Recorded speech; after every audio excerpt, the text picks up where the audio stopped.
नमस्कार, मी मानिनी गद्रे. चला गीतेच्या अंतरंग जाणून घ्यायचा प्रयत्न करूया. या ऑडिओची रचना आधी सांगितल्याप्रमाणे सुरुवातीला मूळ श्लोक, त्याचा मराठी अर्थ, नंतर संस्कृतचं सरळ वाक्य रूपांतर आणि त्याचा इंग्लिश अर्थ, नंतर ज्ञानेश्वरीतील माऊलींच्या ओव्यांचा मराठी सुलभ अर्थ आणि नंतर माझ्या दृष्टिकोनातून त्या श्लोकाविषयी मला काय वाटलं त्याचं विवरण. सर्वप्रथम आपण मूळ श्लोकाचा संधिविग्रह करून त्यातील प्रत्येक शब्दाचा मराठीत अर्थ पाहूया. ओम नमो भगवते वासुदेवाय. ओम श्री परमात्मने नमः. अथ षष्ठोऽध्यायः आत्मसंयमयोगः. श्री भगवानुवाच अनाश्रितः कर्मफलं कार्यं कर्म करोति यः स संन्यासी च योगी च न निरर्ग्रीर्न चाक्रियः. निष्काम कर्मयोगाची प्रशंसा करताना भगवान म्हणाले, अर्जुन, यहा जो पुरुष कर्मफलम कर्मफळाचा अनाश्रित आश्रय न घेता कार्यम कर्तव्य कर्म करोती करतो सहा तो संन्यासी म्हणजे संन्यासी च म्हणजे संन्यस्त वृत्ती असलेला च आणि योगी आहे च परंतु निरग्निही न फक्त अग्नीचा त्याग करतो तो संन्यासी नव्हे च तसेच अक्रिय न फक्त क्रियांचा त्याग करणारा योगी नव्हे.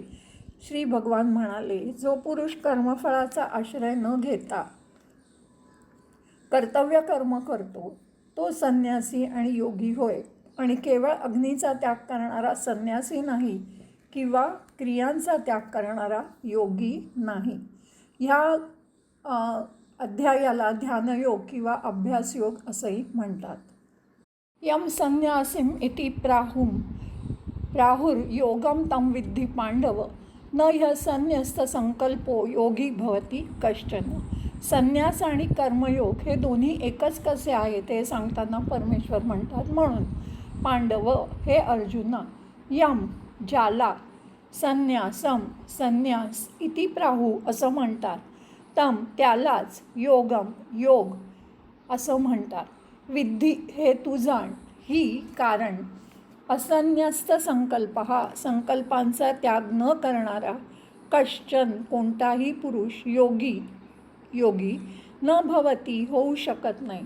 परमेश्वर म्हणतात, अर्जुना, ज्याला संन्यास असं म्हणतात तोच योग आहे असे तू समज, कारण संकल्पांचा त्याग न करणारा कोणीही पुरुष योगी होत नाही. मायेने उत्पन्न झालेले सर्व गुणच गुणात वावरत आहेत असे समजून, तसेच मन इंद्रिय शरीराने उत्पन्न होणाऱ्या सर्व क्रियांच्या कर्तेपणाचा अभिमान सोडून सर्वव्यापी सच्चिदानंद घन परमात्म्याशी एकरूप होऊन राहणे हा ज्ञानयोग होय.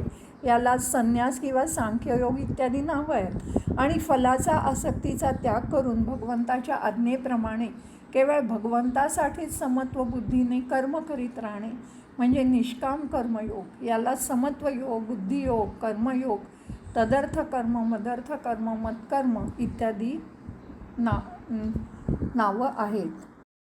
आयुरुक्षरमुनेर्योगम कर्मकारणमुच्यते योगारूढस्य तस्यैव शमः कारणमुच्यते. कर्मयोगाच्या साधनांचं वर्णन करताना परमेश्वर म्हणतात, योगम कर्मयोगावर, आरुह आरू म्हणजे घोडा, आरूढ होण्याची इच्छा असणाऱ्या म्हणजेच कर्माच्या घोड्यावर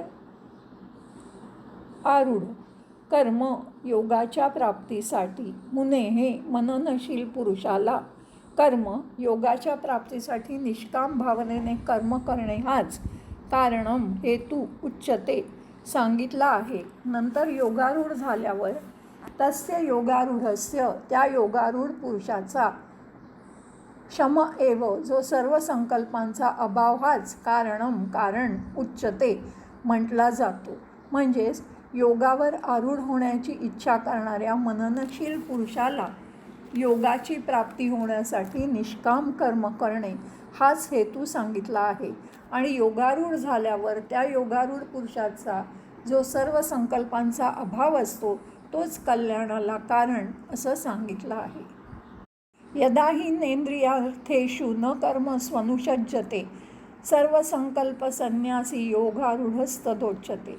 योगारूढ झालेल्या पुरुषाची लक्षणं इथे सांगितली आहेत. परमेश्वर म्हणतात, यदा ज्यावेळी साधक इंद्रियार्थेषु इंद्रियांच्या भोगांमध्ये न अनुषज्जते आसक्त होत नाही, अडकत नाही, तसेच कर्मसूही कर्मामध्येही न अनुषज्जते आसक्त होत नाही, तदा त्यावेळी सर्व संकल्प संन्यासी सर्व संकल्पांचा त्याग करणारा तो पुरुष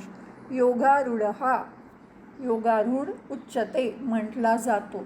शरीर कोणाचंही असू दे, इंद्रिय आणि विषय ह्यांचा संयोग होऊ न देणं किंवा झाला तरी त्याच्यामध्ये न अडकणं. परमेश्वर म्हणतात, ज्यावेळी इंद्रियांच्या भोगात किंवा कर्मातही पुरुष आसक्त होत नाही त्यावेळी सर्व संकल्पांचा त्याग करणाऱ्या पुरुषाला योगारूढ असं म्हटलं जातं. आता आपण मूळ संस्कृत श्लोकाचं सरळ वाक्यात रूपांतर करूया आणि त्या पूर्ण श्लोकाचा इंग्रजीमध्ये अर्थ पाहूया. ओम नमो भगवते वासुदेवाय. ओम श्री परमात्मने नमः. अथ षष्ठोऽध्यायः आत्मसंयमयोगः किंवा अभ्यासयोगः. श्री भगवानुवाच, यः कर्मफलम् अनाश्रितः कार्यं कर्म करोति सः संन्यासी च योगी निरग्निः न च अक्रियान्. Lord Krishna said, he who discharges his duties without being attached to their fruits is the sannyasi and also the yogi, not he who does not kindle the sacred fire and does not perform any action. Pandava यम संन्यासमिति प्राहुः तं योगं विद्धि. हि असन्न्यस्त संकल्पः कश्चन योगी न भवति. Pandava, know that to be yoga, which is referred to as sannyasa, for no one who has not renounced his volitions can ever be a yogi. Yogam आरुरुक्षोः मुनेः कर्म कारणम् उच्यते. तस्य एव योगारूढस्य शमः कारणम् उच्यते. Action that is without attachment is said to be the means of a sage who is ardent to follow the delightful path of yoga, while tranquility is said to be the means of realizing the ever-expanding vision for the one who has progressed on this path of yoga. यदा हि इंद्रियायेषु तथा कर्मसु न अनुषज्जते तदा सर्व संकल्प संन्यासी योगारूढः उच्यते. When a person is neither attached to a sense objects nor to fruits of actions and has renounced all volitions, he is said to have attained the pinnacle of yoga. आता आपण याच श्लोकाच्या संदर्भात माऊलींनी ज्ञानेश्वरीमध्ये रचलेला ओव्यांचा सुलभ असा मराठीत अर्थ समजून घेऊया. ओम नमो भगवते वासुदेवाय. ओम श्री परमात्मने नमः. अथ षष्ठोऽध्यायः आत्मसंयमयोगः किंवा ध्यानयोगः. श्री भगवानुवाच, अनाश्रितः कर्मफलं कार्यं कर्म करोति यः स संन्यासी च योगी च न निरग्निर्न चाक्रियः. श्रीकृष्ण म्हणाले की आता मी माझं मत सांगतो, ते ऐक, लक्ष देऊन ऐक. कायम संन्यासी आणि कर्मयोगी हे जगामध्ये एकच असतात हे तू जाण. तुला ते दोघे वेगळे वाटले तरी तसं अजिबात तू मानू नकोस. दोघांचा जर विचार केला तर ते निर्धाराने त्यांचा निर्धार एकच असतो. जरी वेगळी वेगळी नावं त्यांना दिली गेली त्यामुळे वेगळेपणाचा भास झाला तरीसुद्धा योग आणि संन्यास, योगी आणि संन्यासी हे एकच आहे. याच्यामध्ये काहीही भेदभाव तत्वतः नाही हे अर्जुना तू जाण. एकाच व्यक्तीला जसं वेगवेगळ्या नावांनी संबोधलं जातं किंवा हाक मारली जाते व्यवहारामध्ये किंवा एकाच ठिकाणी अनेक मार्गांनी पोचलं जातं किंवा एकच पाणी अनेक पात्रांमध्ये भरलं तर ते वेगळं होतं का? तसंच योग आणि संन्यासाचं भिन्नत्व हे केवळ नाममात्र आहे. कर्म करूनसुद्धा फळामध्ये जो अनासक्त असतो तो योगी असं तू जाण. भूमी गवतालासुद्धा जन्म देते आणि मोठ्या वृक्षांनाही जन्म देते, कुठचाही भेदभाव न बाळगता आणि कुठच्याही बीजाची अपेक्षा न करता. तसंच जो कुळाच्या आधाराने स्वतःच्या वर्णाप्रमाणे ओघाने जी कर्म प्राप्त होतात ती सगळी कर्म यथोचितपणे करतो आणि कुठचाही अहंकार बाळगत नाही, अंतरामध्ये फलाची आसक्ती बाळगत नाही, कायम ज्याच्या ठाई विरक्ती असते तो संन्यासी आहे असं तू निश्चयाने जाण. तोच योगी आहे असं तू जाण. जी नित्य नैमित्तिक कर्मामध्ये जो त्याच्यामध्ये त्याला नित्य नैमित्तिक कर्म बद्ध करतात असं जो म्हणतो तो चुकीचा आहे असं सोड. जो नित्य नैमित्तिक कर्मांचा त्याग करतो तो परत दुसरं कर्म सुरू करतो. जसं एक लेप धुवून परत दुसरा लावावा तसंच हा संन्यासाचा आग्रह धरतो, त्यागाचा प्रयत्न करतो, पण ते सगळं वाया जातं कारण तो पुन्हा दुसऱ्या कर्मामध्ये अडकतोच. गृहस्थाश्रमाचं आधीच ओझं कपाळी आलेलं असतं, पण संन्यास घ्यायचा म्हणून ते दूर फेकू पाहतो, पण पुढे गेल्यावर त्याला संन्यासाचा सुद्धा भार वाटायला लागतो. म्हणून अग्नीची सेवा न करता, जीवाची कर्मरेषा न ओलांडता आपल्याच ठाई योगसुख स्वभावाने स्वाभाविकरित्या आहे ते तू बघायला शिक अर्जुना. नित्य नैमित्तिक म्हणजे नित्य म्हणजे नेहमी आवश्यक म्हणून करायचं धार्मिक कृत्य. नैमित्तिक म्हणजे प्रसंग विशेषाने उपस्थित झालेलं धार्मिक कृत्य. नैमित्तिक ह्याचा अर्थ शास्त्राने प्रसंग विशेषी ज्याचं विधान केलं आहे असं कर्म किंवा प्रासंगिक कर्तव्य. गृहस्थाश्रम हा 4 आश्रमांपैकी दुसरा. वैदिक धर्मांनी त्रैवर्णिकाच्या विशेषतः ब्राह्मणाच्या आयुष्याची कर्तव्यदृष्ट्या 4 आश्रमात वाटणी केली आहे. ती अशी.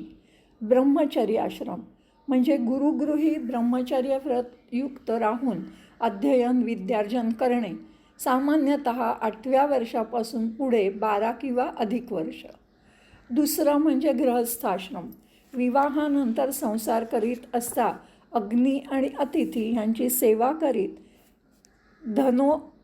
धन मिळवून कुटुंबातील मंडळींचं पालनपोषण करणं, सामान्यतः वयाच्या 25व्या वर्षापासून 50व्या वर्षापर्यंत. तिसरा म्हणजे वानप्रस्थाश्रम. संसाराची जबाबदारी मुलाबाळांवर सोपवून पत्नीसह किंवा एकट्याने वनात जाऊन व्रतस्थ राहणे आणि तप आणि ईश्वरभक्ती ह्यात काळ घालवणे. चौथा संन्यासाश्रम. दृढ वैराग्य प्राप्तीनंतर सर्वस्वाचा त्याग करून आत्मचिंतनात गढून जाणे किंवा एकाच गावात 3 दिवसांपेक्षा अधिक दिवस न राहणे इत्यादी वैराग्य दृढ राखणाऱ्या नियमांचे संन्याशांकडून पालन केले जाते. योगसुख म्हणजे जीव आणि ब्रह्म यांच्या ऐक्यात अनुभवले जाणारे सुख. योगमार्गाने प्राप्त होणारे आत्मसुख म्हणजे योगसुख. यम संन्यासमिति प्राहुर्योगम तम विद्धि पांडव न ह्य संन्यस्त संकल्पो योगी भवती कश्चन. पार्था, आता लक्ष देऊन ऐक. जो संन्यासी असतो तोच योगी असतो. अनेक शास्त्रांमध्ये ह्याच्याबद्दल एकवाक्यता आहे. सगळीकडे त्याचीच घोषणा केलेली आहे की योगी आणि संन्यासी याच्यामध्ये काहीही फरक नाही. जेव्हा पूर्ण संकल्पांचा निराश होतो त्याद्वारे संन्यास प्राप्त होतो आणि तो प्राप्त झाल्यावर योगाचं सार हे मिळतं. हा निर्धार स्वानुभवाने ज्याच्या अंगी बांधला आहे, पूर्णत्वाने बांधला आहे, तो पार्था योगी आणि संन्यासी असा एकच आहे हे तू कायम जाण. संकल्प म्हणजे वासना, हेतू. वासनेच्या स्फुरणातूनच अनेकविध कल्पनासृष्टी आणि त्यातून पुढे जडसृष्टी निर्माण झाली. म्हणून संकल्प हाच या सर्व विश्वाभासाचा कर्ता आहे असं तत्त्वज्ञानी म्हणतात. आयुरुक्षो मुनेर्योगम कर्म कारणमुच्यते, योगारूढस्य तस्यैव शमः कारणमुच्यते. आता योगरूप पर्वताचा माथा गाठावा असं ज्याच्या तत्वता मनात आहे त्यांनी कर्ममार्गाचं जिना कधीही सोडता कामा नये. यमनियमांच्या पायऱ्यांवरून साधक पुढे जाताना मग आसनाची पायवाट लागते. ती नीट आक्रमण करून तो प्राणायामाचा घाट चढून योगरूपी पर्वताच्या ह्या बाजूला पोचतो. मग त्याच्यानंतर प्रत्याहार रूप खूपच निसरडा असा अर्धकडा पुढे लागतो, जिथे बुद्धीचे सुद्धा पाय तिथे नीट टिकत नाहीत. खूप जणांचं धैर्यसुद्धा तिथे निघून जातं. हठयोगीसुद्धा आपली प्रतिज्ञा सोडून तिथे माघार घेतात. अशा प्रत्याहारामध्ये सुद्धा अभ्यासाचं बळ घेऊन केवळ शून्याच्या आधाराने वैराग्याची नखी रोवून हळूहळू जो वरती चढू लागतो तिथे प्राणापान ह्या वाहनावरून आक्रमण करून तो धारणेचा अशा धारणेने सर्वथा सावधपणे तो साधक ध्यानाचं शिखर गाठतो. मग त्या मार्गाची धाव संपून तिथे प्रवृत्तीची हाव आपोआपच पूर्ण होते. साध्य आणि साधनांचं ऐक्य होतं. ऐक्यामुळे ते दृढ साध्य आणि साधन एकमेकांना दृढ आलिंगन देतात. तिथेच पुढची पावलं थांबतात. पुढे जाणं थांबतं आणि मागचं आठवणंसुद्धा थांबतं किंवा राहून जातं. समभूमिकेत तिथे समाधीत अखंडित तो योगी स्थिरावतो की जिथे या उपायांनी तो परिपूर्ण किंवा योग पारंगत होतो. त्या सिद्धांची लक्षणं काय ती आता मी तुला सांगतो, ती नीट ऐक.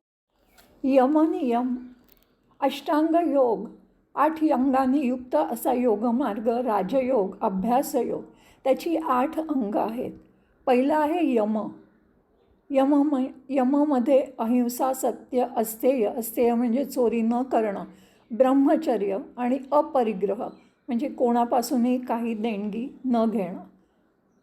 नंतर आहे नियम म्हणजे अंतर्बाह्य शुचिता, संतोष, तप, अभ्यास आणि परमेश्वर पूजन म्हणजे सदोदित ईशपदी स्वतःचं समर्पण करणे. तिसरं आहे आसन, सहज आणि स्थिर अशी बैठक म्हणजे बसण्याची पद्धत. चौथं आहे प्राणायाम, प्राणवायूच्या गतीचं नियमन. 5वं आहे प्रत्याहार म्हणजे इंद्रिय निवृत्ती म्हणजेच इंद्रियांना त्यांच्या विषयातून परतवून चित्तरूपात त्यांची स्थापना करणं म्हणजे प्रत्याहार. धारणा म्हणजे एकाच विषयावर मन स्थिर करून ठेवणं. ध्यान म्हणजे अखंड चिंतन करणं. समाधी म्हणजे तद्रूप होणं, बाह्य जगाची पूर्णपणे विस्मृती होणं. शून्याधारे म्हणजे आकाशाच्या आधाराने कशाचाही आधार न घेता. साधक आत्मस्वरूपाचा अनुभव मिळावा ह्यासाठी सद्गुरूंच्या मार्गदर्शनाप्रमाणे ध्यान वगैरे मार्गाने अभ्यास प्रयत्न करणारा मनुष्य. तत्त्वज्ञानाच्या दृष्टीने बद्ध, मुमुक्ष, साधक आणि सिद्ध असे मनुष्याचे 4 वर्ग केले जातात. एक बद्ध म्हणजे विषय, इंद्रिय, त्यापासून प्राप्त होणारी सुखदुःख ह्यात गुरफटून त्या पलीकडे काही आहे अगर कसे ह्याचा विचारही न करणारा बहुसंख्य लोक याच प्रकारात असतात.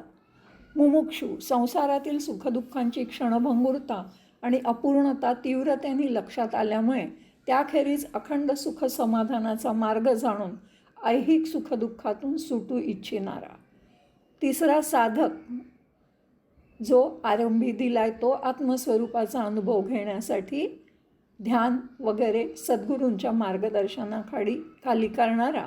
आणि सिद्ध सिद्धराज म्हणजे सिद्धांचा राजा. सिद्ध म्हणजे सच्चिदानंद आत्मस्वरूपाचा अनुभव मिळून ज्याला पूर्णावस्था प्राप्त झाली आहे तो सिद्धी प्राप्त झालेला, तो सिद्ध.